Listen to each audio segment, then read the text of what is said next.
Did you get your cute little viral video for by proving you're also a bully? Mwah, because she put like the little lip emoji. And I think she thought she ate that. Welcome to the welcome to the let's be. Welcome back to the Let's Be Frank podcast, hosted by me, Frank 𝘧𝘬𝘢𝘯𝘬𝘢𝘀𝑎lampi. I don't know why I do that, but every time I say my name, I like perk up. I go, Frank 𝘧𝘬𝘧𝘀𝑎lampi. I don't know what that is. I think it's because like I'm trying to really make it a point that I'm Frank 𝘧𝘧𝘧𝘀𝑎lampi. I couldn't tell you, but it's me. It's Frank 𝘧𝘧𝘧𝘀𝑎lampi. And I am coming on this mic today mad as hell. I came on this mic angry and pissed. I sure did. Because everyone and their mother has tried it this week. Everybody. And I've got so many things to complain about, to talk about, and clarify for the audience, for you guys, my lovely viewers or listeners. You know, I say this every podcast, but if you're one of the people that listens through Apple or Spotify, doing the Lord's work, truly. Now, do I wish that you were on my YouTube instead watching and getting the visual? Yes, absolutely. Absolutely, I would. I would prefer if you did both. Matter of fact, I wish that every device that you owned was screaming my podcast. That's not a joke either. That's the God's honest truth. Guys, I'm coming in today with lots to talk about. There's so much that's happened in the past week since we last sat down and spoke. One of them things being I'm bald. Now, I did something a bit manic and I shaved my head. Now, you're looking at me and you're thinking, oh, why would you do such a thing? Let me explain. So, last Thursday, ironically, is the day that I was meant to upload my last week's podcast because I was doing this thing where I was like, oh, maybe every Thursday I can upload. Maybe that will be my day.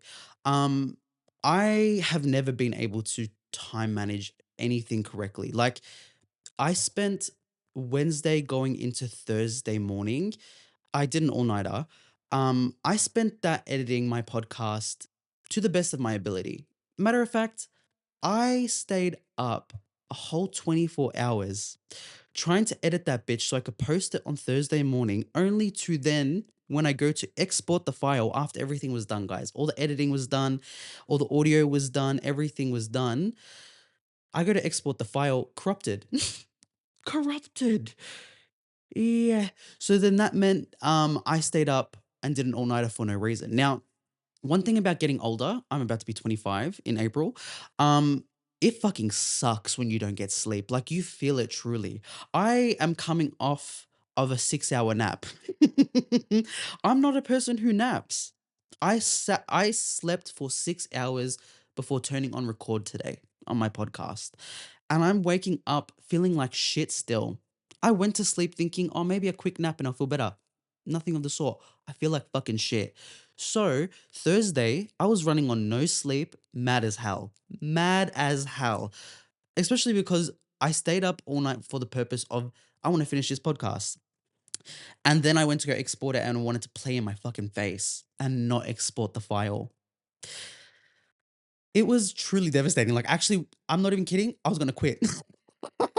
I was about to set up my Instagram, press record, and be like, guys, I hate to admit it, but the podcast is over. I'm never doing this bitch again because it really got to me.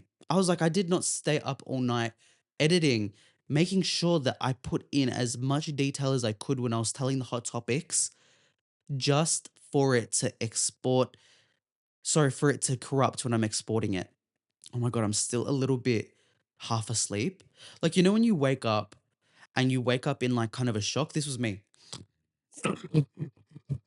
I did one of them on the couch because I realized that I overslept. I did not mean to sleep for 6 hours. I missed my doctor's appointment.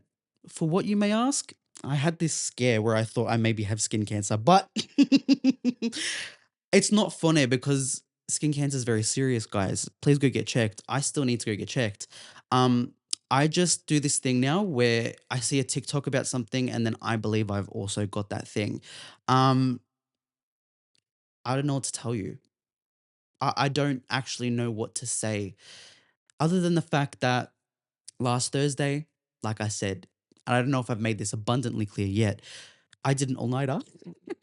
I was tired, I was mad, and I had a haircut appointment at 1:30 p.m. Now, I was going into this haircut appointment thinking, I'm just gonna get the usual. I'm just gonna go get my mullet, buzz, what is it called? What do I get? A burst fade, um, and just call it a day. But because I was so perturbed by the fact that my file would not fucking export so I could upload the damn video, I was like, I might do something manic here. I might be Britney Spears for a second, and I think I want to shave the bitch off. Shave it all off. And I love my curls, don't get me wrong. It's such the thing about my curls is they garner so much attention. And that's truly why I love them. Yeah. Yeah, and I said it. I said it, and now what? I only like my hair because I know that people compliment it and it gives me an ego boost. What? What? I said it. Because, guys, there's nothing comparable to the feeling of when someone comes up to me and they're like, I love your curls. They're so nice. Is that a perm? And then I have to do the little, it's natural. And watching their face when I say that, yeah, that gets my dick hard. I'm joking. I'm joking. Okay. But it definitely gives me an ego boost. And so my hair's like a big part of my identity, I would say, for that reason. I love the attention that it brings me. So when I decided that I was going to shave it off, I have had this thought for a while. One of my New Year's goals was I wanted to change my hair up this year.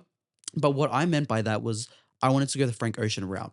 Now, you're probably thinking to yourself, Frank, relax. And you're right. Who the fuck am I? Am I Frank Ocean? No. Do I wish I was? Yes. Do I think that I would rock his green buzz cut moment? Yes. A matter of fact, I really do think I could. I didn't do it, however, because I was scared that I was gonna look like someone walking around Brunswick. And there's nothing wrong with that, but it's just not my vibe. Do you know what I mean? Like I don't think I truly can pull off green hair. I think it would be cool for like a photo and then I would be done with it. But I made this promise to myself that I was gonna fucking change up my hair because I was sick of it. I'm sick of the curls. Like it's just a lot of maintenance. Like a lot goes into making sure that they one look good and then two are healthy. And my hair is coarse as fuck. It is so course, like it is not funny. I have still wool. I've said this many a time, but I am a Brillo pad when it comes to my hair texture. Like it's next level crazy. And so I have to put so much hard work into making sure that it looks somewhat presentable, but then also is like, I guess, maintained. And I'm sick of it. I was sick of it. And Thursday, I was just not having it. Anyone could get it. I'm not even kidding. I was on the edge of my seat the whole day, willing to fight anyone that stepped in my way. And my hair did. It fucking did. It got to around 12 o'clock. My appointment to get my hair cut was at 1:30. And I was like trying to do my hair because I tried to do it a little bit before I get to the barber shop. Not always, but if I've got time, I'll like try to, of course, like wash it or whatever I can. And I was doing this. And whilst doing so, I went to go comb my hair. The comb pulled my hair and tugged it in a way where I was literally going to rip every fucking strand of hair from my head individually. It pissed me off so fucking bad that in that moment, I decided when I get to the barbershop, all of it's coming off. Not a single strand is going to remain because it's done it. It's truly really fucking pissed me off. And it's time to just change it up. So I get to the barbershop, my beautiful barbershop, love them so much. I've been going there for, I think like 3-4 years now. It's the Penny Club Barbershop. If you go there, make sure you tell them Frank sent you. Yeah. Because I see a lot of guys that follow me, mm, hmm that are now going to the Penny Club Barbershop. And then I find out about it. And then I'm like, oh, did they tell you that I sent them? And they're always like, nah. Why is that? Why you guys want to lie and not say who put you on? I put you on. I put you on. Might as well say to them, yeah, you know what? I found out because of Frank. Oh, is that so hard? I'm actually getting genuinely mad about that because there's so many people that have done that. And I'm not saying like you owe me, like obviously the barbershop speaks for itself. They're the best barbers in Melbourne. And I can say that with a hand on my heart. They are the best barbers in Melbourne, hands down. Love them all. And I have like I go to my specific barber there, but anyone in the shop, honestly, can get it. Like they can fuck my hair up as much as they want. They always provide me with the best service. Oh, I love the Penny Club. They're the best people ever. But yeah, if you found out through me, make sure you tell them that. Make sure you let them know because not I don't want them to not think that I'm not out here telling everybody how good they are because I truly mean it. Like if you're a guy watching this or if you're a girl that likes to get your hair faded, please go there. The Penny Club Barbershop. Anyways, I'm on the way there. I get there, I sit down in the chair, I'm speaking with my barber, Nelly, and he's like, "What do you want to do? Same old?" And I said, "Nut, shave this bitch off." He said, "Are you sure?" I said, "Yep, take it all off. Take it off. I'm sick of it. I'm done with it." But I decided that I wanted to keep like the mullet shape that I had going on because I did really enjoy that. I think it's like I've got a really misshapen head. Um, so much so that people on TikTok now have graduated from calling me Macapaka from In the Night Garden to Iggly Piggly. And that is basically, that is solely based on the fact that my head is misshapen. And I'm not even kidding, guys. That's how evil and fucked up TikTok is. Like, you guys will make me feel insecure about things that I didn't even know I had to be insecure about. Granted, my head being misshapen, I've known that my whole life. Hey, guess what? Something about me? Head misshapen. Misshapen as fuck.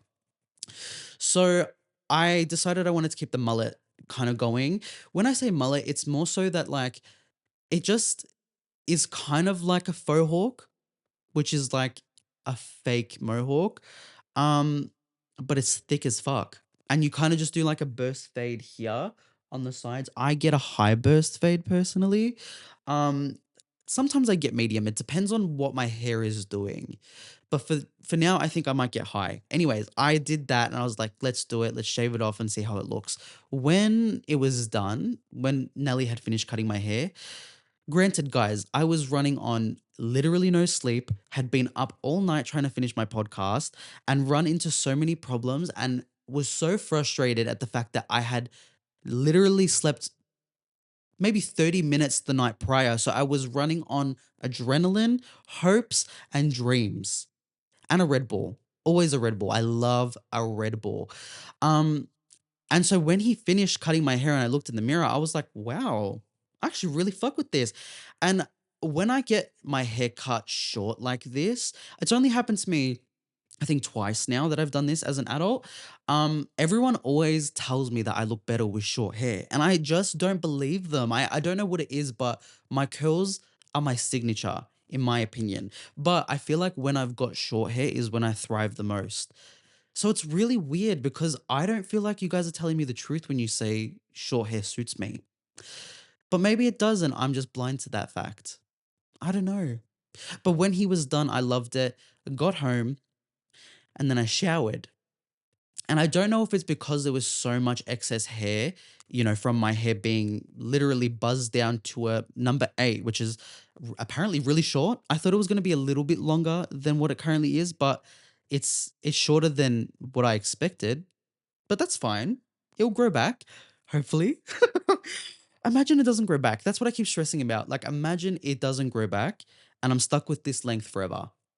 I don't know if I'll be happy with that. I'm going to be honest with you. I don't know if that will sit well with me. I do hope my hair grows back kind of fast. I don't know. I feel like it needs to be a little bit longer and then I'll be really happy with it. But I shower. I must have had excess hair up in there because it made my hair look more voluminous than I was expecting it. I expected it to look as voluminous as it was after the shower as it was before I got in the shower. That was not the case. That was never going to be the case. I don't know why I thought that. I have hopes and dreams that are too big and grand sometimes. Like, I don't know why I thought my hair would look the. Pardon me. Pardon me. I apologize. I did not mean to burp. It just came out of nowhere. I just woke up. Leave me alone. I thought it was going to look more full than it was after the shower. So I got out and I'd scrubbed my head because one thing about when you get your hair faded, you will find specks of hair for weeks after. And it's the worst fucking feeling. I scrub and scrub my head, and then a couple days later, I'll still see or feel like there's hair stuck to the sides of my ears. It's the worst feeling, but gotta do it to look like a slut these days. Love a fade. I get out of the shower after scrubbing my head. I look in the mirror and I'm like, okay, it's a little bit flat. But granted, I just got out of the shower. It's wet. I'll wait for it to dry up a little bit. It had dried up. It took all of 10 minutes for it to dry up. And it was so flat and short. I had a whole fucking breakdown. And I'm not even kidding. I know it's so pathetic because I had a breakdown over my hair being cut. But I did. I had a full crash out moment because I was like, I wasn't expecting it to be this short one. And let me say this, it's nothing against my barbers because they've literally never fucked my hair up. And even this time, it wasn't fucked up. It was literally just me being me. And I was running on no sleep. I was very tired. I just needed to have a good meal and go to bed. That's all I needed to do that day, that God-forsaken Thursday. But I just didn't. I instead had a full crash out about my hair being cut so short that when my friend Caitlin got here and she said, "Oh, you're kind of giving Lloyd from Dumber and Dumber," I said, "Oh, guess what, Caitlin? Get the fuck out of my house." Not in so many words, but I did. I did kind of kick her out of my house, but not for that reason. I was just really having a day. And thank God I've got the type of friends that are like low maintenance that if I say, I'm just not feeling it, I'm really not feeling it today, they'll be like, yeah, that's fine. And they'll leave. It's not like a problem. So she did. I felt bad about it though. The next day I made brownies and brought them to her house because I felt really bad because I crashed out literally for no reason. I was sitting there thinking, "Oh, I have this misshapen head, one. But now my hair is that short that my hairline is looking awfully receded and it's more so than usual. More so than fucking usual." And that caused me to have a full breakdown. Because there's something about getting older, like I kind of have a new sympathy for bald men, which I never thought I'd have because I always thought, grow the fuck up. Or if you're really that upset about it, go get a hair transplant. Now as I'm getting older and my hairline is starting to push back with all its fucking might I add, okay? It really is trying to go somewhere when it has nowhere to go. Like literally stay where you are. I used to give, I would say when I was 18, I was serving Teresa Giudice level hairline. Like it was touching my eyebrows pretty much. It was amazing. I loved it. And I always thought I'm never going to have that problem. It's never going to push back. I'm always going to have this fucking sick as fuck hairline. Um no. In fact, that bitch is actively working against me. It's trying to push back every single day of my life. And with it being so short, I don't have the ability to have my curls draped down the front to kind of mask that. And it's an insecurity. Yeah. Yeah, there I said it. It's an insecurity of mine. Now what? Now what? Now what are we going to do about it? You going to hit me up and say, let's get a hair transplant? Okay. If anyone's out there and you're listening and you do hair transplant surgery or whatever that is, hit me up. You want to fly me to Turkey? I'm willing to be the guinea pig.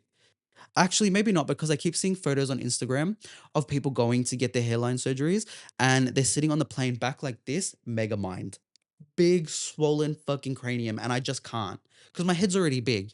It's already big, so if it gets any bigger, I'm going to look like a Bratz doll, which, I mean, that's kind of a serve. Big head, small body, love that. I think if I had a really, really big head, like a bigger head than I have now, maybe my body would look more proportionate. Sometimes I feel like I look like the guy from Beetlejuice. I forget his name. I don't think he has a name, but he is in like the waiting room when Beetlejuice is kind of sitting in the waiting room waiting to get I don't know what it is. It's like the death room, the limbo room.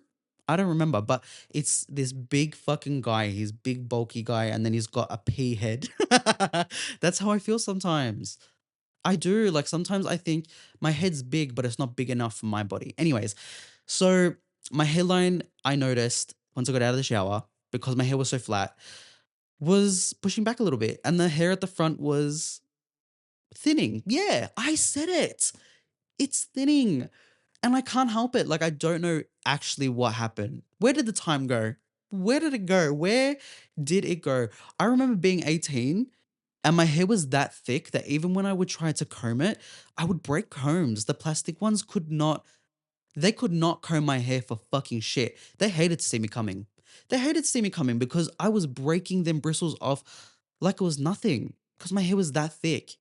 Now, when I run the comb through my hair, it's like no fucking hair's getting stuck in the comb. Like it's it's crazy. I hate this feeling of getting older and seeing that happen to yourself. And I think like that's why I have this new sympathy for bald men because that sucks. That truly sucks. Imagine having a full head of hair and then 5 years from then you don't.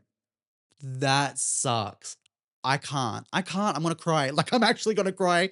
It's been like maybe a week now since it's grown out a little bit and I've gotten a haircut in between that as well. Nothing to the top, just to the sides because my hair grows back surprisingly fast. Like I'm com- I'm complaining about nothing really because my hair grows at a rapid rate. Like I get my hair cut once a week, which is to most people not normal, but for me, I can get my hair cut today and then today is Thursday? Yeah, today's Thursday. And by Saturday morning, my hair's grown back to normal. Like, I'm not even kidding. The fade is gone. I got my hair cut 2 days ago. Can you tell? No, it doesn't look fresh. I hate that. So I complain about nothing really because it does grow pretty fast. But I like it now. I like it a lot more than I did the day I got it cut. But again, I think I was just really tired and hungry and I just needed to sleep and eat. Literally, that's all. Because once I did that, I woke up the next day and my sister, my beautiful little sister Mia, bought me a Kodak Pix Pro. I think that's what it is. It's like a digital camera, like a really small, tiny one. And it takes photos that I never thought I would have of myself. And when I say that, I mean, I looked at these photos after they were taken and didn't want to hang myself. So that's an improvement in my books because that iPhone camera, it jumps me every time I take a photo of myself. It literally looks at me, tells me I'm a big fat fuck, and then shows me every single pore that exists on my face. And it's disgusting. I don't know why, but cameras on the iPhones have gotten to the point where maybe they're too good.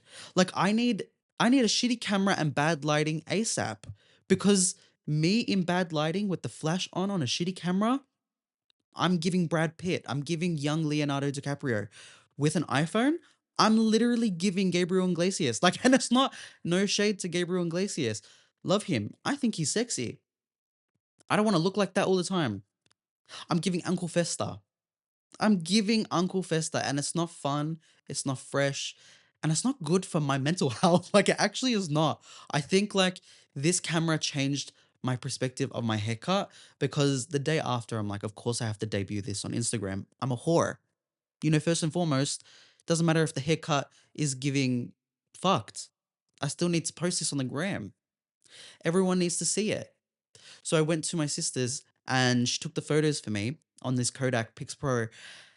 And I was so gobsmacked by what I saw that it changed my whole idea of what my hair was. And these photos I posted on Instagram, might I add, I think everyone else agreed with me, are probably the best photos I have of myself.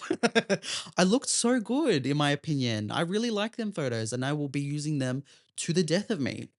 Hell yeah. In 10 years from now, if I'm back to being a big fatty with no hair, moles, and pores as big as the ocean, I'll be using them photos still. And you can't tell me shit because it's me. It's literally me. So I posted them on the gram and then after that felt like, oh yeah, I was overreacting. I was literally overreacting. My haircut's not even that bad. I'm just being dramatic. Story of my fucking life, guys. I'm always being dramatic, which kind of brings me into my next segue here. I have so much that's happened in the last week that is crazy. Like I did not perceive, foresee. I think that's the word I was looking for. I did not foresee my week happening the way it has. So there's so many things to touch on. Obviously, if you've seen the title, because knowing my ass, I definitely put something about what I'm about to say in there. Um, I've got beef with Tones and I. I sure do. And we'll get into that a little bit later when we do the hot topics today. Um, but this is a quick rundown of the things that have happened in this past week that truly make me feel Like, hell yeah, I am him. Okay, first and foremost, I got my hair cut. We've touched on that. Secondly, I did my first feature article. Now, for what you may ask, Yahoo Finance. And I'm not in there for, being a millionaire or anything like that. It's quite the opposite. I'm in there because I'm broke. So I did my first article feature, which was really fun. A journalist reached out to me because I posted a video on TikTok where I was talking about how I'm moving home. And in the video, I guess I was talking about how like I can't afford the current rental I'm in, or I can't afford to move in general into another rental because guys, when I tell you astronomical, oh my days. Like it's ridiculous how expensive things have been lately. And like apparently they're meant to be getting better, but I don't see that happening. When the fuck is that happening? When is that happening? Because why am I spending all my money on rent and bills? Literally not even enough to do a full grocery shop. Yeah, it's gotten to that point. So I posted a little video on TikTok. A journalist saw it from Yahoo. Her name's Tamika. Shout out to Tamika. Love her. And she's like, "Oh, we'd love to do a little article on you. Is it okay if we have a little interview and we'll ask you some questions and go from there?" So we did that. It was fun. I'll link the article down below. Um, I'm so impressed by it. I'm so impressed by it because if there's one thing I love, it's me. So when I have the opportunity to talk about like myself, I am there. I am literally there. And I loved it. It was so fun. It was just like a little phone call interview. She asked me some questions about my current situation, moving back to my parents' house and all of that. I'll link it below. Like I said, please give it a read. It's so nice. I love them. Thank you, Yahoo Finance. Hopefully the next interview I do is because I'm an icon. So if you're a journalist out there and you want to write up a little article on up and coming podcast hosts, up and coming male models, up and coming bodybuilders, anything of the sort, hit me up. Hit me up. I am ready and willing. So that was my number two. My number three is I went viral again because I'm always doing that on TikTok. And this time for poking fun at Anna Paul, which we will also get into a little bit later in the hot topics. And then four, I'm beefing with Tones and I. Again, guys, we'll get into this after we do when we do the hot topics later, but it's crazy to me. Beefing with Tones and I. Not a sentence I thought would ever come to my mind. And then I guess number five would be I I know people get a bit like weird when we talk about weight and whatever. So if this triggers you or anything like that, just skip ahead. Like I said a couple episodes ago, I'm on my health journey and I have been for quite some time. And I make a big point to say that numbers on the scale mean literally fucking nothing. Like it means jack shit because it does not reflect how you feel or how you think you look on the outside. Like it never does because I'm about to tell you what I weigh. And the only reason I'm mentioning it is because I one have not been this skinny since I was literally 17 years old. And even then I was this weight for 1 week of my life when I was 17 and then drastically changed within the coming weeks after. So I am proud of myself because I really, really worked hard to get here, but I have to I have to break down why it was so scary when I realized this is my weight.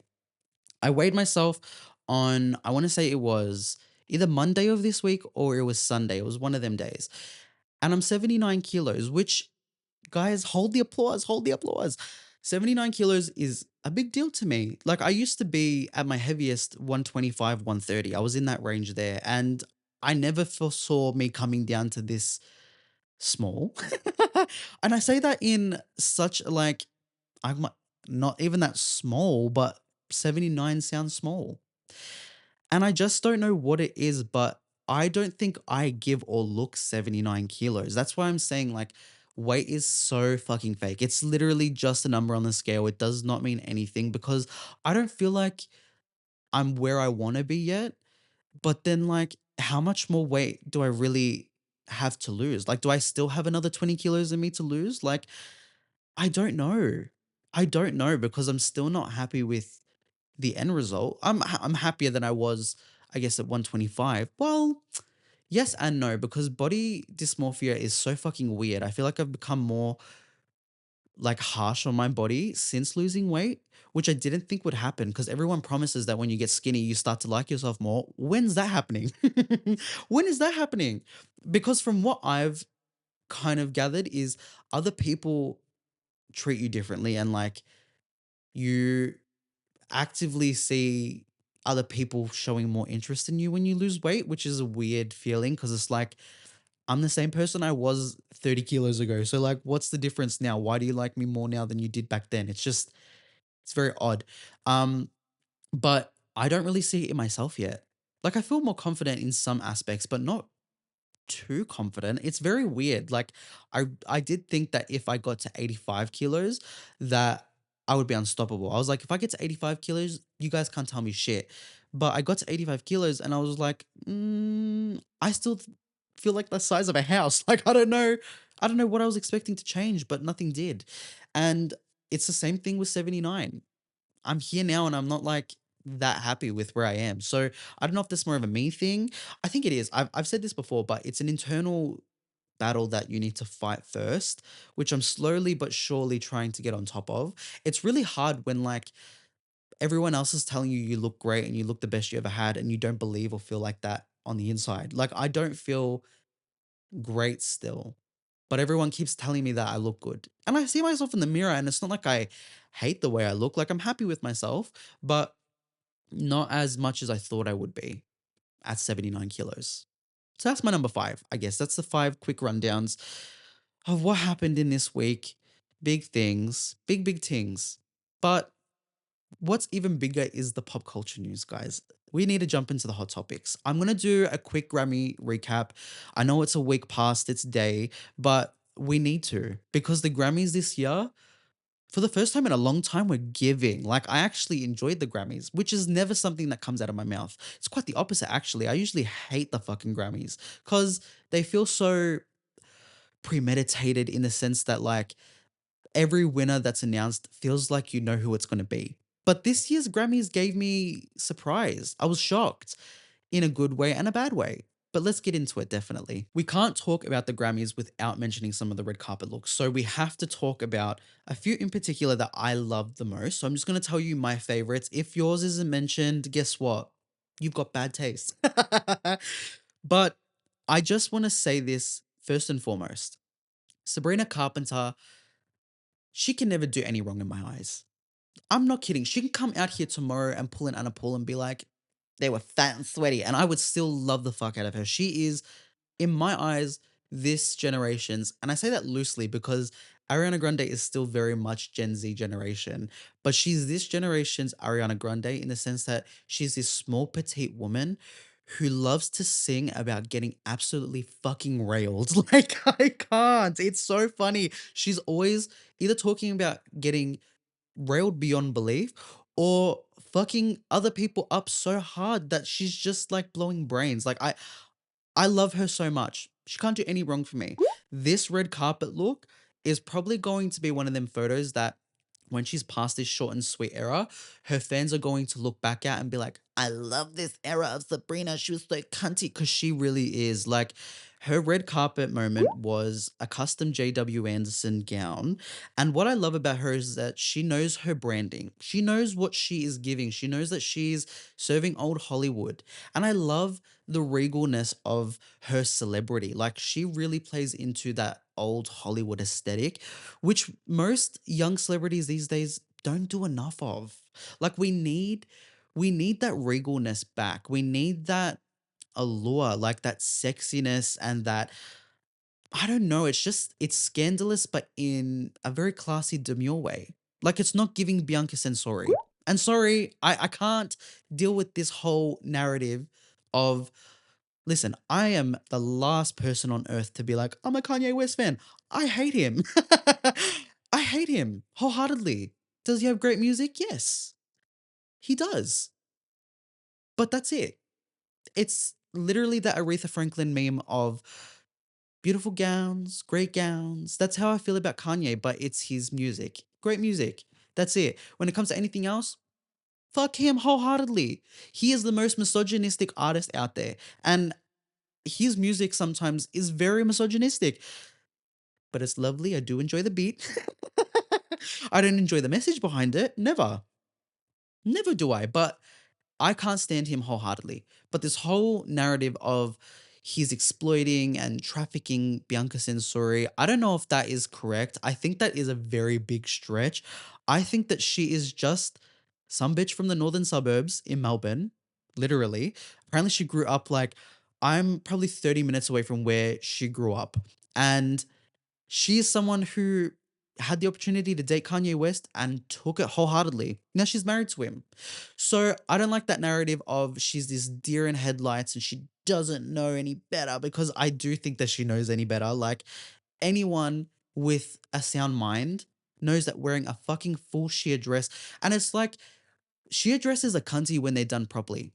For example, when Rihanna wore her gold, when was it? For the fashion awards in maybe 2018, she wore the sheer gown and it was made out of diamonds and she had the diamond headpiece on. She looked so stunning, hot, revolutionary, amazing. She was given sex. She was given hot bitch on the carpet. She wasn't giving, yeah, here's my pussy and ass crack. Like, I just can't. Okay, so like that is Bianca Censori.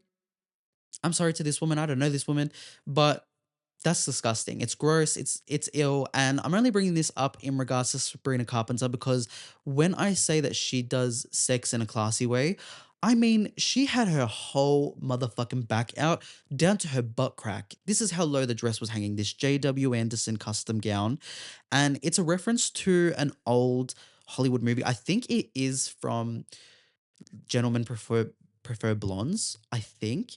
And if I'm not mistaken, the woman who wore the gown that is a reference for what Sabrina's wearing is Mariska Hargitay's mum, but I forget her name. Oh my god, it's gonna be stuck on the top of my head, but she's an old Hollywood actress, very, very, very well known. I can't believe I'm blanking on her name, but I believe that that's what the reference was for this dress, and it's like this pale blue silk moment, kind of halter neck. I'm describing for the audio listeners, of course. And she, yeah, like it's a sheer blue dress, silk halter neck, ostrich feathers around the waistline and around the bottom of the dress. It's like a mermaid shape, I would say, and the back is so low, literally sits right above her booty crack. And it's got like this pearl necklace. I don't think that's pearls actually, maybe that's diamonds. It's like a diamond necklace that's in reverse. So imagine how it's really long. It reaches the back of her. I would say it reaches the small of her back, like the lower back. So imagine how long that would be on the front, but that's how it is on the back. It's like a long back to front necklace. Does that make sense? I think I over explained that. I think I did. Yeah, I was trying to meet the word count on that one for sure, but that she just looks stunning. Love her. I love it. She looks so fucking hot. Amazing. She won Pop Song of the Year. Deserved. Espresso. That's that me espresso. I'm working late because I'm a podcaster. It doesn't work. It doesn't work. And I hate that I just did that to myself. That's so cringe. I want to watch this back. I want to punch myself in the face. That's, yeah, we got to move on quickly. But she looks great. Moving on to Doechii. She is in some Thom Brown. I know it's Tom Brown technically, but it's spelt like Thom. Okay. So I'm going to say Thom Brown. And it is a beautiful dress. I love it. It's giving corporate girl, but it's so feminine. It's so Doechii. And one thing about her is I love I love Doechii. I've been a big, big fan of her for a while. I think Persuasive with, I think it's Doja Cat. Yeah, that might be the first song that I heard her feature on. And then after that, dove into her whole discography and have loved everything that she's put out. She's so talented. She's such a great artist. And she looked fucking sexy in this dress. It's like I said, corporate girl. It's got a suit, it's a suit tie with a shirt. She's got like this, I don't even know how you would describe it, but it's kind of corset-esque dress. And it's a pinstripe moment, like suit attire. Imagine a suit, a pin sight. Let me slow down. Savannah, slow down. Pinstripe moment. and she looks so good. Loved it. Loved everything. Loved the hair, loved the nails, the jewelry. She just looks so good. And she won Rap Album of the Year, which is crazy that no other women besides Lauryn Hill, Cardi B, and now Doechii have won that. That is insane to me. Nicki Minaj hasn't won Album of the Year. She didn't win that for Pink Friday. That's crazy. That is actually insane. Megan Thee Stallion, hello, for Traumazine. That is a great album. Arguably has some of the deepest rap songs on there. Anxiety, love that song. I don't know how the Grammys works like this because it always surprises me when you find out that sometimes women have not won in the categories, like the main categories at all. And knowing that only 3 women have won and Doechii now being one of them is sick. Like that's so cool, but there's so much work that needs to be done there because there's so many good. I would say when it comes to rap, personally for me, I'm only into female rap. Like rarely am I into male vocalists at all. Um, but even male rap, like sometimes it's way too fucking misogynistic. I can't get past it. Like, and I know that sounds like pick me behavior, whatever, but like women already face so much fucking hate. So why would I actively listen to music where it's like, fuck bitches make money? Like, I guess that's a banger. I guess it's a banger. That was a bad example. That was a bad example. Maybe like a Future song. Yeah. Anything that Future's on, I don't know if I'm a fan. But I just can't believe that only 3 women have won. Though she looks great though. Troye Sivan, another one who I thought looked so fucking good. He's in a Prada suit, and this is what I mean. Like men rarely ever look good on the red carpet, ever, because it's always basic. It's either a black tuxedo, or it's a blue tuxedo, or it's a fucking different color suit. That's it. That's it. That's all. It's never like a play on materials or anything like that. But he's wearing this Prada moment, and it's like a lavender suit that I'm guessing in person probably looked a lot paler than it does in flash photos because it's giving very translucent and sheer, but it's giving lots more purple than I probably think it reads in person. But he looks so fucking good. It's like a sheer shirt under this sheer translucent suit, which is how you do it. If you're gonna wear a suit, make it look cunt. And he did. He's so beautiful. Like he's just so pretty. Another one that I'm so surprised is from Melbourne. Like he literally lives 30 minutes again away from me. Like that's crazy. Troye Sivan, if you ever see this, ever in your whole life, I want to party. I want to party with you. I'm manifesting that Troye Sivan sees this. Troy, if you see this and you're out there, I want to come party with you in this Prada suit, this Prada lavender translucent suit, because you look stunning. Speaking of stunning, we cannot mention the Grammys without talking about Beyonce. Guys, lots of controversy around Beyonce always. Sometimes it's really unwarranted. And like, I'm the last person to jump online and be like, I'm Beyonce's biggest fan, but I don't think that she deserves as much hate as she gets. It's very hard to talk about her because the Beehive are fucking crazy. It doesn't matter who you are, how big you are online, whatever the case, they will fuck you up. They're like Taylor Swift fans in that way, where like they don't care who you are. You speak bad about their queen, and they're gonna fuck you up. So I'm not trying to get doxxed, so not too much on Miss Beyonce, but she looked stunning in custom Shipperelli. Shipperelli is gonna be forever one of them fashion houses that makes the girlies always look fucking cunt. When I say cunt, they look so feminine and hot. Like it's just hot. I can't like Shipperelli just really knows how to design dresses to emphasize and flatter women's bodies in a way that most fashion houses don't. Like, and who am I? I'm a fucking textiles teacher. If Kathy Coucher, my textiles teacher, shout out to her, heard how I was speaking right now, she would be in awe. She'd be like, who the hell is this? This is not the same boy that could not finish his fucking projects. Like, I could barely sew up in textiles, but I'm talking about fashion houses like I know what the fuck I'm talking about. Sitting here in some Calvin Klein 3 years ago tracksuit pants and a top from General Pants & Co. that I got for free. Yeah. Yeah, and I'm still gonna talk my shit. Back to this Shipperelli gown. Back to the motherfucking conversation. She looks stunning. She's got this platinum blonde hair moment going all the way down to her ass. This beautiful dress. It's like a doily. It's like a doily design or bandana actually. I think it's giving more bandana. Um in a beige rhinestone. I don't know how to describe this other than she just looks so fucking good. She looks amazing. She did not walk the red carpet. She doesn't have to. She's Beyonce. Hello. But she did win Album of the Year. Now, this is a controversial thing because everyone doesn't believe that she deserves it online. When I say everyone, I say there's a 50-50. I would say 50% of people either believe that she deserves it or 50% believe that Billie Eilish was robbed. Now, Billie Eilish had an amazing album. I think it was great. I love maybe 3 to 4 songs on there. Of course, Birds of a Feather, because how can you not? That is such a beautiful song. It is so like sonically beautiful, but then lyrically, it's just yum. I don't know what it is. There's no other way to describe it other than it's tasty. It's in my mouth. It's beautiful. I want to take every bite of it. Like it's just beautiful. I love it so much. Same with Liamour. Liamour D. I don't know how to pronounce it. But it's the one with the French title. Love that song as well.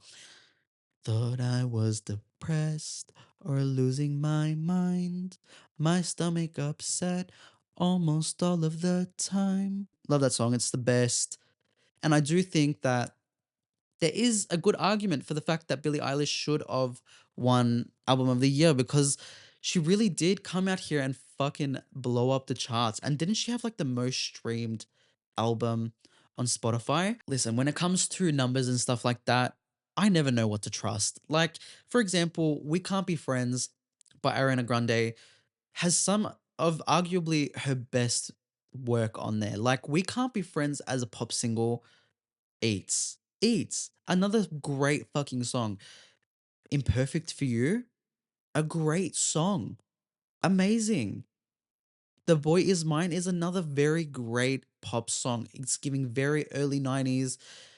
I just don't understand why she gets snubbed so hard by the Grammys, but that's what I mean by we can't trust numbers and analytics because if that's the case, I do truly believe that maybe Ariana Grande should have won as well Album of the Year because she had such a big moment and like it's just it's very weird the whole argument of like Beyonce doesn't deserve it because last year when Jay-Z got up on stage and was like she's been nominated 4 times for this and has never won. Think about that. Everybody was like, yeah, finally it's being said.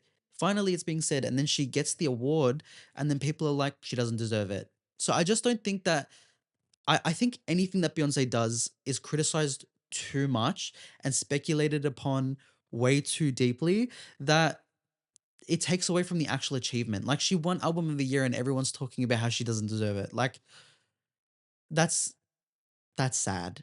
That's sad. But now let me say this. She's been nominated 4 times and I think there was 2 other times that she definitely deserved to win. For Lemonade, the fact that she never got Album of the Year for Lemonade is crazy. There's certain points in artists' careers where you're like, that is their moment. That is their big, big one. And that is what Lemonade is for me personally. I love Cowboy. I love Cowboy Carter. Um, not too much though. I think there's maybe 2, 3 songs on there that I like. Jolene being one of them. This ain't Texas. We'll hold 'em. So lay your cards down, down, down, down. Damn, damn, damn. I don't know why I always think of that when I hear that song. Or even Levi Jeans. I loved it. And even Blue Ivy looks so cute. It's so weird how old she is now. Like, that's just a testament to how fucking old I'm getting. That's crazy. I remember when she was pregnant and it was like a big thing. And when she came here and she was on 60 Minutes and her stomach was deflated. Like, I remember how big that was. Like, and it feels like it was yesterday. It literally isn't. Apparently, she's like 12 now. I can't believe it. It's so crazy. But moving on to my last. Actually, I've got 2 more. Oh, 3 more. Okay, fine. I've got 5 more people. We'll do them really quickly. I won't elaborate too much. Cardi B, she's in Roberto Cavalli. This is beautiful, stunning. I do like how it looked on the model on the runway a little bit more. Like it was meant to be a crossover, the straps on her like the hold the dress up. It was meant to be a crossover, but she's wearing it kind of off shoulder on one side. It looks great. She always looks stunning. She's one of probably the biggest fashion girls in rap for me. I think she always looks amazing. So hot, definitely. Moving on to Miley Cyrus. She's in Yves Saint Laurent. Beautiful, but it's very basic. Miley always looks good though. No matter what, Miley Cyrus looks fucking sexy. Like the reason I had to include the next person, by the way, is because of Miley Cyrus, 𝘧𝘳𝘢𝘍𝘬𝘢𝘍𝑢𝑠𝑖. Now, I don't really know him like that. I do like country music, surprisingly. I love all types of music. I can't lie. I love music so fucking much, but 𝘧𝘧𝘢𝘍𝑧𝑒 isn't someone that I'm overly familiar with. All I know is that he has the biggest song in country of all time. Um, and he is a stunner. I did not realize how beautiful this man was, but he's in a custom diesel suit. Again, just doing it how you should. He's not scared to take fashion risks from the looks of this. And I really like the material they used on the suit. He looks so fucking good.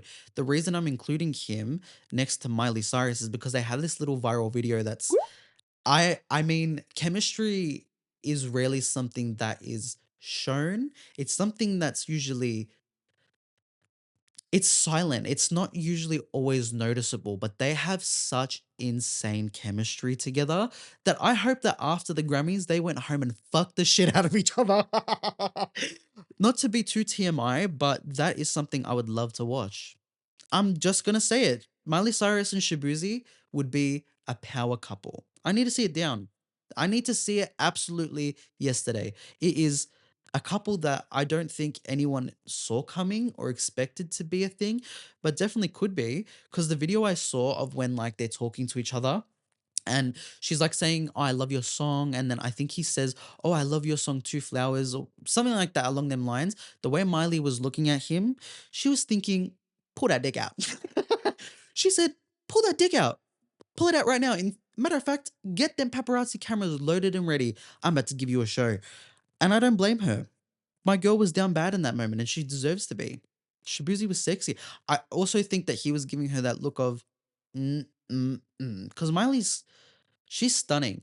Face card never declines, but I can't imagine seeing her in person. Like, I think her eyes alone would just have you mesmerized.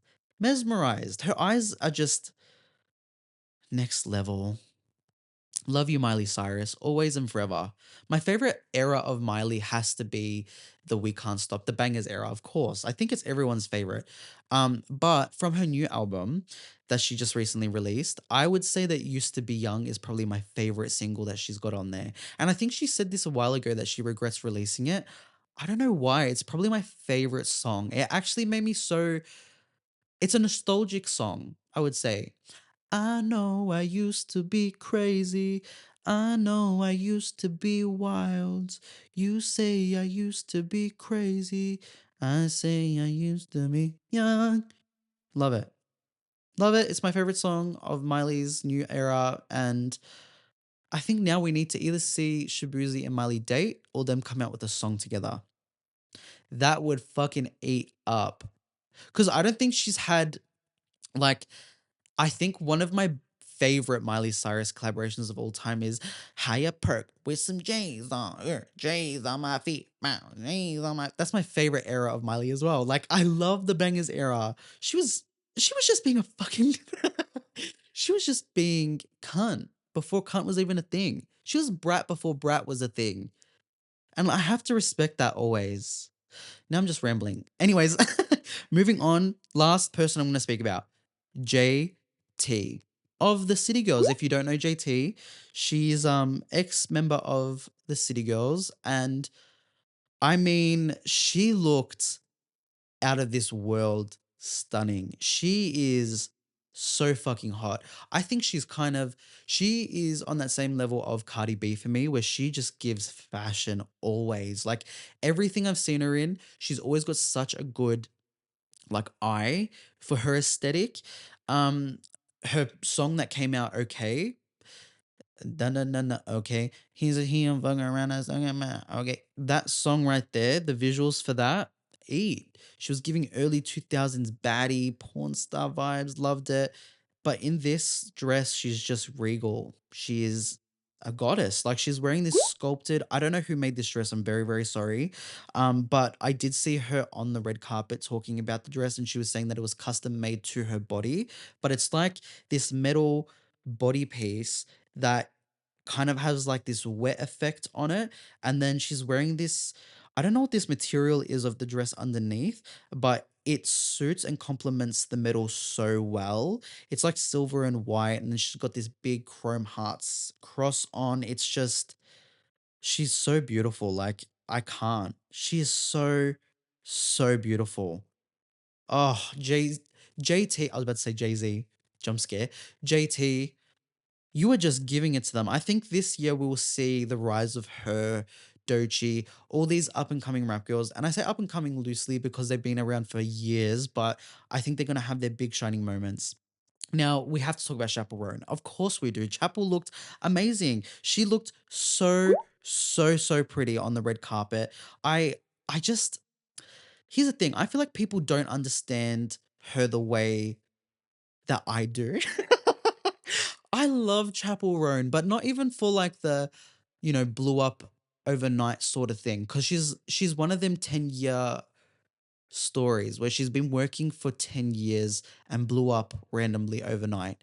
And I love her so bad, and I think people don't understand her aesthetic. She is an artist purely. She was giving Mesa and Margiela in that runway they did last year, the porcelain doll look, and as deserved, she obviously won Best New Artist. And I'm just, I'm so excited to see her expand this year because she really set like the roots and stuff of her artistry. I would say in 2024. Pink Pony Club is an undeniable fucking banger. Undeniable. Good luck, babe. Undeniable. That is platinum in my household. Frankly, I love every single song that I've heard of hers. There's not been one that I've been like, ew, not a fan of that. I don't like that one. I like them all. I really love Chapel and I can't wait to see where she goes. Love her. I need to see her on Just Trish ASAP. I need to see it yesterday, in fact. Speaking of Trisha Paytas, she I have such a deep love for her. And in the hopes that she ever sees this, because one day I've literally got this on my mood board and it will be on there until it happens. I'm going to be on Just Trish. I will be on there as a guest and I will do an episode with her. But I've loved Trisha Paytas my whole life. I've loved her so much ever since I was like maybe 12. I found Trisha and then I found Shane Dawson. Trigger warning. Um, I found her only because I think I typed in something to do with dogs, and then her video of dogs don't have a brain came up. And I don't think anyone understood at the time. And even me being 12 years old, I understood that it was satire. She was giving funny. She was giving Jennifer Coolidge skit. Like she's always just been giving funny, but people never understood her or appreciated her in her time. And she's had such big ups and downs, and we've all seen it online. And I just am so excited to be in the renaissance of Trisha Paytas. I can't even believe I'm about to say this, but she debuted on Broadway in her one woman show. Well, is it one woman when you have like a cast of people there as well? Probably not, but she did her big Broadway debut, sold out within 5 minutes, might I add, which is unheard of for Broadway shows. Like, the fact that this all came about, by the way, because of an April Fool's post that was made by the company that's produced and directed her Broadway show from like I think last year April um is crazy. It's crazy. I think they did a post saying that she was going to be the new Roxy Hart in Chicago. And then they apparently saw like a skyrocket in their sales for the tickets the day that they posted that on April Fools, but it was all for April Fools. And then that developed into Trisha finally getting to live her dream of being a Broadway star. And iconic behavior. She was sick, which was really sad. Like I watched her podcast, I think it came out today, of her doing like her little debrief of Broadway and everything like that. Might I just mention quickly that she had big Broadway stars in there. She had Ben Platt, Rachel Zegler, and Sutton Foster, who, from what I understand, I'm not a very big Broadway person. I'm not a very big musical guy. Not a musical guy over here. Yeah, I'm scared of them. Sometimes when people sing in movies and stuff, I get really scared. And scared in the sense of like secondhand embarrassment. Like I get secondhand embarrassment for people quickly, and I don't know why, but I've been like this my whole life. Like when people sing, I get nervous on the inside. I don't know what it is, but it's only when it's like in unexpected moments. I guess in a musical, like it's obviously expected, but I just get like a bit of secondhand embarrassment. So I'm not the biggest musical genius, but Sutton Foster is apparently like she's a very big name in the Broadway world. So it's a very big deal that she was on this in Trisha's Broadway debut. Now, all the proceeds from what I understand go towards like some sort of artist fund for Broadway stars. And then I think she also did a portion going towards the California bushfires, the victims of that, which is amazing. Like it's all for charity, but it was all to live out her big dream. And I unfortunately could not be there. Oh, I wish I had the funding to have one, gone to New York, but then two, been there to see her live and in person. Like, I can't describe to you guys how parasocial it is, but I feel like I've known her so deeply like on another level in another lifetime. Like she feels like someone I used to be so close with.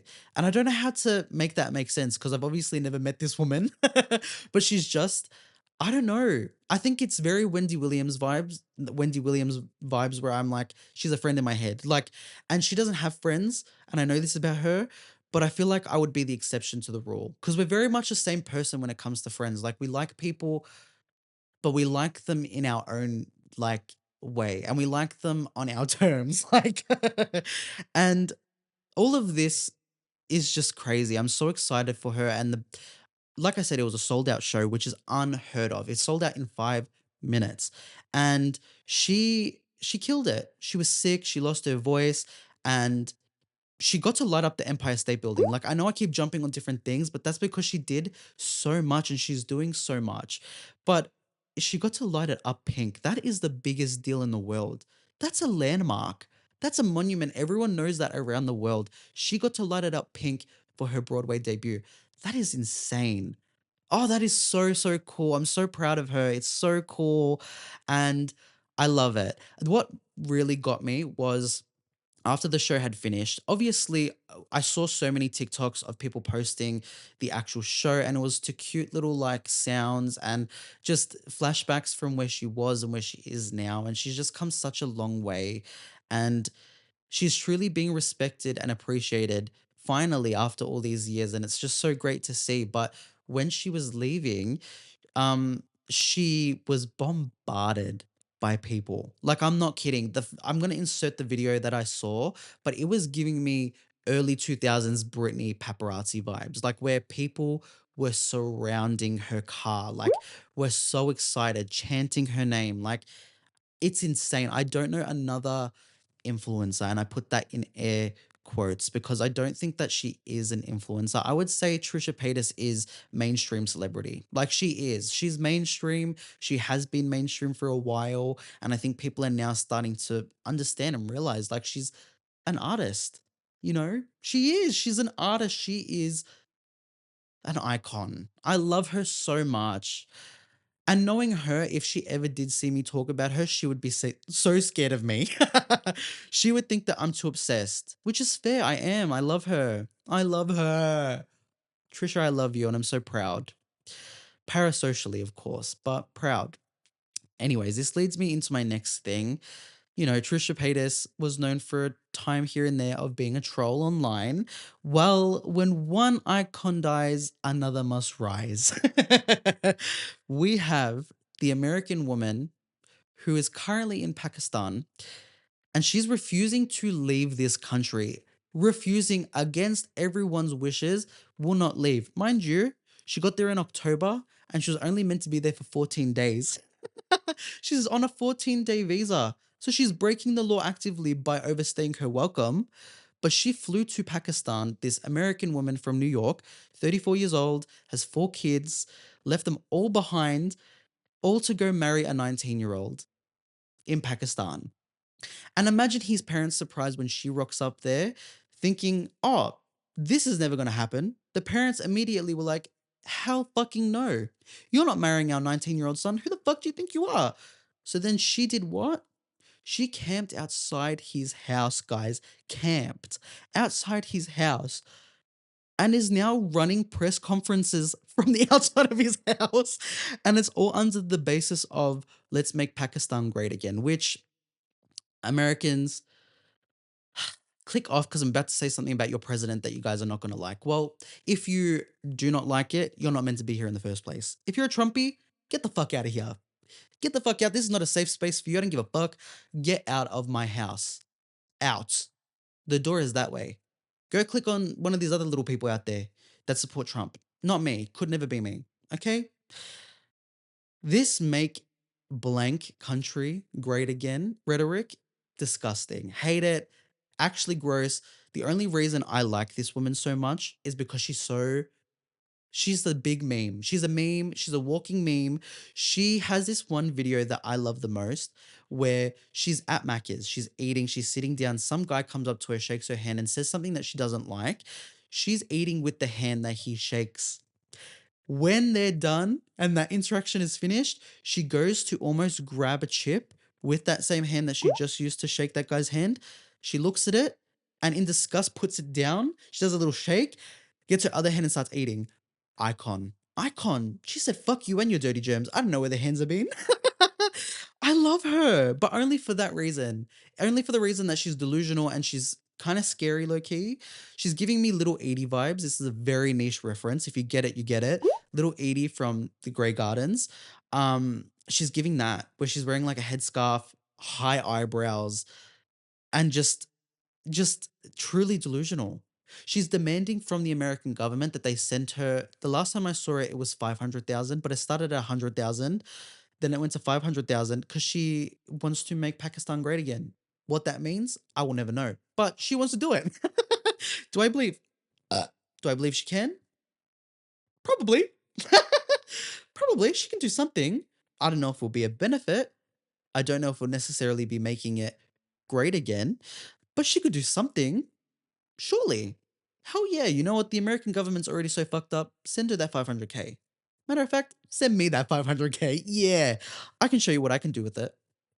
You probably won't want to see it, but I'll show you. Do you guys want to see me? Do you guys want to see me do like a little series on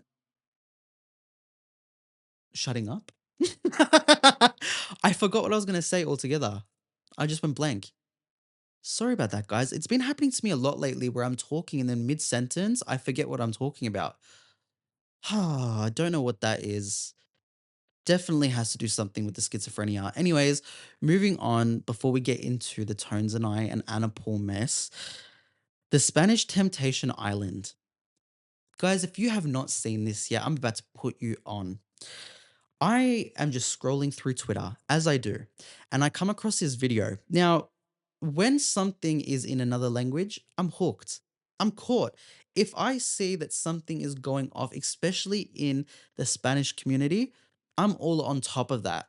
I'm hooked like phonics. Like you cannot get me off of it because it's always juicy. It's always good content. It's always really, really intriguing television.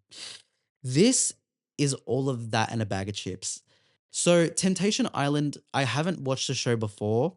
I probably only will watch it for the Spanish version, but it's the premise of couples go on there together and then they cheat on each other. They cheat. Temptation Island. The whole point of it is to see how strong your relationship is, I'm guessing. If you're signing up for a show like that, guess what? Your relationship's not that strong. It's not that strong. And if you want to cheat, that's fine. Just fucking do it in your own terms. Don't do it on TV. Showing the whole world that you're a cheater? That's crazy. Couldn't be me. Do that shit in private. Or don't do it at all. Actually, in fact, if you're gonna cheat, just break up. Just break up. It's that easy. Just break up before you start cheating. It's never fun. And when you get found out, I always look at cheaters like this. Mm. Always with the face of disgust because it's never like a understandable cheat. Oh, I take that back. There's people that cheat where I'm like, yeah, deserved. Sometimes cheating is deserved. Only mainly when women do it sometimes, I think. When men cheat, I find that despicable. Despicable behavior. Anyways, Temptation Island. There is this clip going viral at the moment of this man sitting on a beach with the host of the program, and she is making him watch live, mind you. It's not even like this was pre recorded and they're just showing him. This is going on while they're showing him. His girlfriend is in bed with another man. When I tell you in bed with another man, she was about 10 seconds away from getting dick down on television. Dick down, and he's watching her on the beach sitting there, and he is losing his mind, pulling his shorts all the way up. So he's rightfully so crashing out because he's about to watch his girlfriend actually get fucked on camera. And this is why you don't sign up for shows like this. You don't. If you're a sane person, you don't go on a show like this. You're literally about to watch your girlfriend get railed on camera. And guess what, buddy? Did it to yourself. Going on a show called Temptation Island? What did you expect? Matter of fact, bring her out here. Let's start this cuck scene up. Like, I'm not even kidding. That is crazy business. So he's watching it. And then it cuts to this cinematic sequence of him racing on the beach back to the villa because he's about to confront her while she is literally getting dick down. Like, and when I say dick down, they are showing scenes of him running on the beach with the host of the program, mind you, chasing him. And then it keeps cutting to his girlfriend in bed with this guy. And I'm talking like, and you fully hear it. And this is like on MTV or something. Just, and you can hear it is insane business. Like, I can't. That is wild. And then I saw that clip and my interest was piqued. They had me hook, line, and sinker. As soon as I saw that, I was like, I need to check this shit out. Then I see another clip that followed directly after the first one. Because when I watched it after his girlfriend's getting it cuts. Then I see the clip of him finally getting to the villa and people are hopping out of, just coming out of nowhere, half naked. Literally, they show a scene of the couple in the spa jumping up and they're naked. Like they were literally fucking in the hot tub before they saw this guy run over. People are like trying to hold him back, being like, it's in Spanish. The translation is very loose. So I don't think it doesn't hit the same way it would if I understood exactly what they were saying. But what I got from it was, don't go in there, bro. You're better than this. And he's not, in fact, better than this. The girlfriend came storming out. And I don't know what she said actually, but from her tone and her body language, all I heard and what I saw was, I fucking did that and I'll do it again. And I'm about to go back in that room and get fucked again. Mind you, like the guy that's doing all this dirty business with the said girlfriend, um, is just sitting in the bed with his dick out. Like just sitting in the bed with his dick out. Like I'm sick. I'm sick. I feel sick. I think the guy who's getting cheated on, his name's Montoya. I'm sick for Montoya. Like, I'm sick for him. Like, he now has to watch this video go viral of him running on the beach while his girlfriend's cheeks are getting clapped all the way out. Props to my girl. She took that opportunity. Temptation Island, she was tempted. She was. She was, and now what? I've said this loud and I'll say it even louder. I respect women's wrongs and I respect their rights. I stand by them either way. Power to the puss. Power to the puss always. But that is crazy. That is crazy. Getting your cheeks blown out like that while your ex-boyfriend, I don't know if they're even exes. Maybe they're still together. Maybe he enjoyed a little bit of that. I don't know Montoya's life. But seeing that on TV like that has to be sick. Has to be. Has to be sick. I always think about stuff like that. Like, I don't think I'm ever hot enough to get on shows like a Love Island or anything like that. Um, I'm not gonna kid myself, but let's say I was. I don't think I could deal with the fact of being in the house and hooking up with someone, knowing my parents or people back home would be seeing it because I would be so I would know. I would be too self-aware of it. Now put me in like the Big Brother house or something like that, all bets are off. I can't guarantee that I would be normal in there. But like a Love Island or something like that, where the whole premise is hot people just fucking. I don't know. I don't know if I could do it. Like knowing that my mum and dad are watching at home would really like I think that's a boner killer. Like, I don't know. I don't know how they're doing it. Props to them. Someone has to do it, and they're doing it for us. Love that. Listen, we're about to get into the Anna Paul clarification and kind of enter this saga, and then the tones and I shit. But we first have to try this little thing I was sent by a beautiful company called Chocked. Now, I put this on my Instagram the other day, but this brand loves me and I love them. Let me read you the card they sent to me. Now, I do TikToks all the time. Whenever they send me new flavors, I'll always post it on TikTok and do like a little taste test, if you will, because I love their stuff. It's Dubai chocolate. So it's just a big chocolate bar that's been filled with great shit. I think this is, what's this one? Pistachio and Biscoff, a love story. Ooh, because this is for their Valentine's Day collection. I love them so much because they put so much detail into their stuff. It's made in Australia, but they really do put detail in, which is why I love them. The packaging's always great. Look at this, love at first bite. Oh, that's so cute. I love it. And I always make a point to say that the lady who runs either their PR team or runs the business in general loves me and I'm her favorite. I literally said this in my TikTok last time. And in the card that she sent me right here, she goes, "Hey, Frankie, yes, you are my favorite, period." That's right, I am her favorite. Hope you like this new flavor from Rachel and the Chalk team. Thank you guys so, so much. So, like I was saying earlier, it's a pistachio and biscoff love story, whatever that means. I think it means that it's going to be like a mix. I've just opened it up, guys, and it's beautiful. This is why I love them so much because they put so much detail. I'm not sure this is going to come up on camera, but to my viewers, my listeners, whoever you are out there, it is like a metallic dusting almost on it. So it's like kind of holographic when you move it. I love it. I love them. Rachel, you guys fucking did that. Let's have a bite. Oh, it's soft as well. I'm so excited. It's filled with pistachio, biscoff, and kanafe, I'm pretty sure. Let's have a bite. Mm-hmm. Mm-hmm.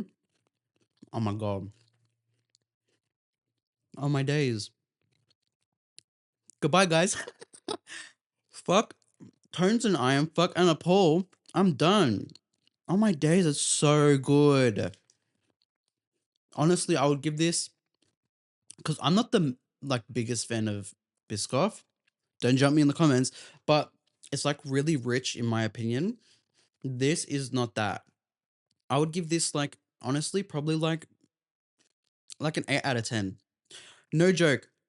And I'm not one to lie. Like honestly, even though they've sent this to me and they know this, the team knows this because they sent me some flavors around Christmas that were a bit questionable, but I digress. Like I just knew that they were trying new things and you got to let brands try new things. Sometimes it works, sometimes it doesn't. This works. This fucking works. I hope that they keep this post Valentine's Day because I'm pretty sure this is like their Valentine's Day flavor. This is good. This is good. This is like an 8 out of 10. Uh-huh. Okay. I actually need to put it down because I will finish this whole block. And my waist is telling me not to do that.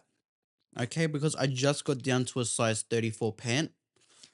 I'll be damned if I have to go back into my size 38s. Oh, which let me just say this quickly before we get into the final thing that you guys are here for. I am gonna keep all my big clothes just for the fact that like I'm gonna repurpose them because people get rid of their big clothes once they lose weight. And I'm not keeping them with the like idea that maybe I'll go back into them one day, but it's like I will repurpose these. I can use them in other ways, like especially my jeans and stuff. I will be keeping all of them because they were my favorite for a reason. Do you know what I mean? It wasn't just because they fit me correctly. Like I love my designs and stuff on my jeans. So especially my Ed Hardy ones, they're a size 38. And when I put them on now, they literally fall down. Like they're way, way too big for me. I have to wear a shoelace and a belt in order to hold them up. But I will keep doing it because I love them. Okay, I'm kind of beating around the bush, but it's time to finally get into our final hot topic here today.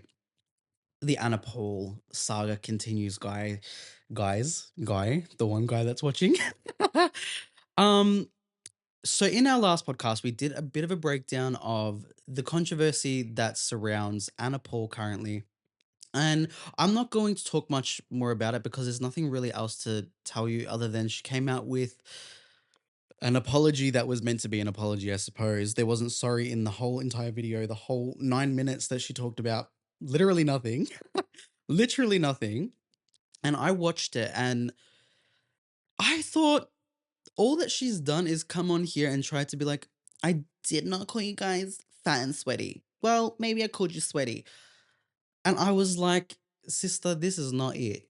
Yeah, this is not it. This is not the vibe. This is not what I think people wanted you to do.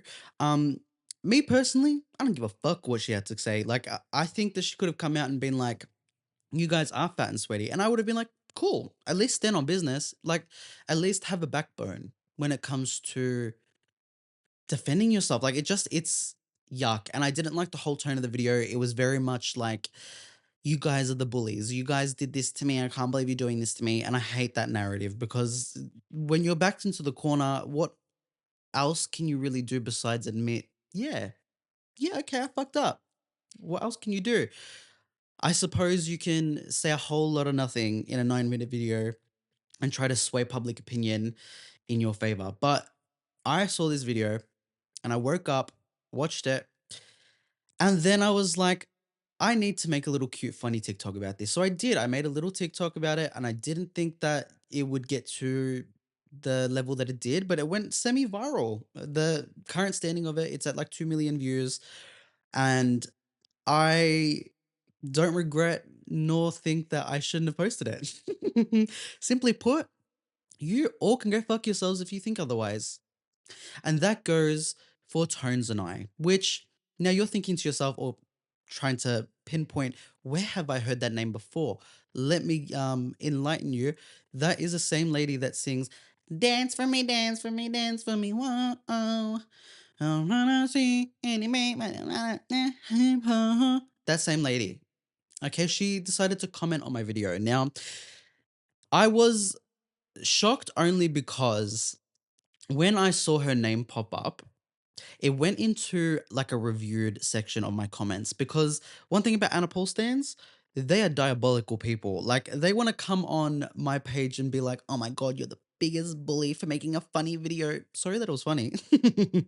A funny video about Anna Paul, while also telling me to go kill myself. Like it's very very strange because from someone who preaches positivity, her audience is nothing of the sort, and I don't really blame them too much because the vibe I got is that they're literally all 10 years old. Like, there's no other way to explain it other than they're just really young and stupid because I had, like, on the video probably like 2,000 comments and then there was 1,000 reviewed comments. Now that is insane behavior. 1,000 reviewed comments, and reviewed comments are like comments that TikTok filters because they deem them to like be negative in like a certain way. Like they're being derogatory or they're being mean or they're saying just like slurs. So I got a lot of that. Okay. And in these 1,000 reviewed comments, I come across one from Tones and I. And Tones and I pretty much commented on this post about me, obviously, just being fun about the situation, saying, wow, did you get your cute little viral video for by proving you're also a bully? Mwah. Because she put like the little lip emoji. And I think she thought she ate that. I think she thought, yeah, I am going to eat him up. Or she thought she was posting on her alt account and it was actually her main. Either way, get fair. Like, actually, Tones and I, you can kiss my ass. Like, I don't give a fuck what you have to say. And I think, like, people get worried or scared when it comes to, like, clapping back at celebrities. I use that term loosely because who the hell is Tones and I? Quickly. No, I'm being rude. Now I'm being catty, but only cause she is someone that I actually was not a big fan of, but like I wasn't a hater. Like I wasn't one of these people that's like she can't sing, she doesn't sound good, I don't really know what she's saying in her songs. I wasn't that guy. Like I took it for what it is. Dance for me, dance for me, dance for me, whoa. And then she has that other one, the and I'm nice, I wanna, and oh, na, na, na. I don't know the lyrics for it. See the oh, never seen the rain, something like that. I don't know. But I wasn't a hater is what I'm trying to say here. Even when she came out and she did the AFL grand final, I was up online and I want to go back and find this video so bad, but I literally made a video being like, you guys are bullies, like she didn't even sound that bad, like the Australian public just hates women, like very much on her side because hell yeah. Hell yeah. But she's lost me only because one, who the fuck do you think you are? Celebrity or what? I don't give a fuck. Like, I will still have my opinion. Either way. I think maybe she thought that I would see that and then backtrack and be like, oh my God, I'm so sorry. Not me. It's never been me. It could literally be Kylie Jenner commenting on there being like, oh my God, you're such a bully. I don't give a fuck. I will fight you back. I don't care. I will say what I have to say and I will say it because I mean it. Like, it's on my chest. I will do what I want. I'm not being a bully. I think like that term gets used very, very loosely and not correctly at all. A bully is a habitual harasser. A habitual harasser. I made a literal, I think it was maybe a 40-second video, kind of just being satire about the Anna situation because what the fuck was that apology? And sorry, but I can't help it that the It Girls liked it. I really can't. Like, guys, Michaela Testa reposted it. Ruka Salt reposted it. Love that girl queen. Um, and Lilith, another person who is just been done so fucking dirty by the Paul family. It's actually gross. Like, reposted it and I messaged her privately and just gave my 2 cents to her. And I wish her all the best. She's literally the people's princess. Like, I don't give a fuck. I do not give a fuck. Tones and I commenting that on my video was surprising to me, obviously, because I mean, it's a verified check mark. That's literally what I saw, and I was like, "Oh, okay, cool. Let me see what's being said." And I ended up in the reviewed comments.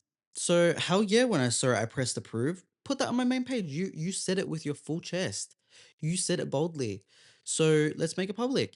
I made my little clapback video where I was being just funny again. And I can't help it that I'm funny. I think that's what this comes back to. I'm just being me. I'm being real. I think that's what it is. I am being very much real.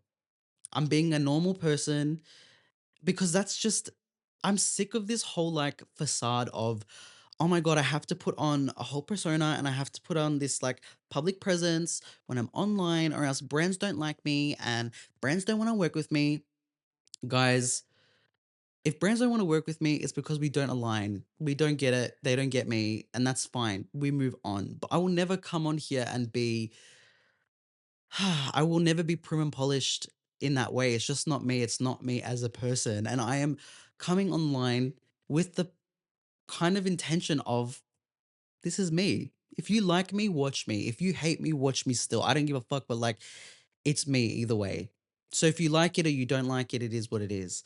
And when like Tones and I beefing is something I did not foresee coming. Like I said, I did not even really know her like that in this way. I didn't even know she had a TikTok account. To be honest with you, I didn't even know what the hell she does besides make these little songs here and there. Like I haven't really heard anything since Dance Monkey, truly, that I was like, oh yeah, that's Tones and I could not pinpoint her in a lineup. Honestly. And it's not even being rude. It's just like, who is that? Don't know who that is. So commenting on my video is crazy but funny and honestly work. That's so cool. Cool in the sense of like you never really know who's watching your videos. I guess I don't really think about them things because I mean, who does? Like I don't post something intentionally thinking, oh, this person's gonna see it. Well, yes and no, because the video I made about Anna Paul, I was like, if she sees it, if she sees it. Like I didn't not think she would see it because she's very much online from what I can see. Like she's someone who's on her phone. Um, and she definitely seen the video because she blocked me, which is funny in itself because how ironic is it that for most of her time existing online, she's been blocked by me personally. And I think I unblocked her when she broke up with Glenn, only because my breakup was at the same time. We have a very similar timeline in that aspect. Um, Dating someone for 8 years and then we broke up and it was literally around the same time. And I unblocked her at the time because I wanted to see what she was saying about it. And to my surprise, she wasn't saying anything fun or anything that was remotely interesting. So I just kind of forgot about her and then did my own thing. Then I went to go search because her name came up in my search bar for like my video. So I clicked it and her name wasn't coming up. So I went to go search her on TikTok, blocked. Did not come up. So shout out to her, I suppose. Thanks for blocking me. Um, don't know what I would have done or what I'm going to do now moving forward without, your little vlogs here and there. Oh, sad reacts. I'm sure I'll survive. Hopefully, fingers crossed. Fingers crossed I survive. I feel broke. When I don't have cat litter, I feel broke. When I can't afford to get petrol, I feel broke. I mean, she kind of ate with that bar, I guess. But that is like the end of the chapter with me. I will not be talking. Well, actually, if more things progress, I probably will still speak about it because one, it's literally a part of pop culture in a way. Like it's out there, it's something to speak about. And I'm not going to shut the fuck up because people want me to. I've always been loud and I will keep it continuing to be loud. And especially about things like this. Like if I have an opinion, I have an opinion. Like it is what it is. It's online, it's public discussion. So anyone that has this little idea of, oh my God, why are you talking about it? Why are you doing it? It's literally online. It's up for debate. Everything's up for debate. Just like how her fans felt very compelled to have this whole debate in my comment section about my looks. Like, and when I tell you debate, it was people being like, he's so fucking ugly. I can't believe he's talking about Anna Paul. And then other people being like, well, he's not that ugly, but why is he speaking about Anna Paul? Oh no, he's so fucking ugly. Can you see he's got a lazy eye? Like, I'm telling you crazy stuff like that.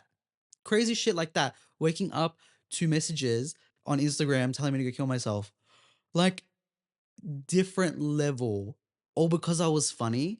I was gonna drag Bill Barker quickly for what he did today, but I don't. Honestly, who the fuck is Bill Barker?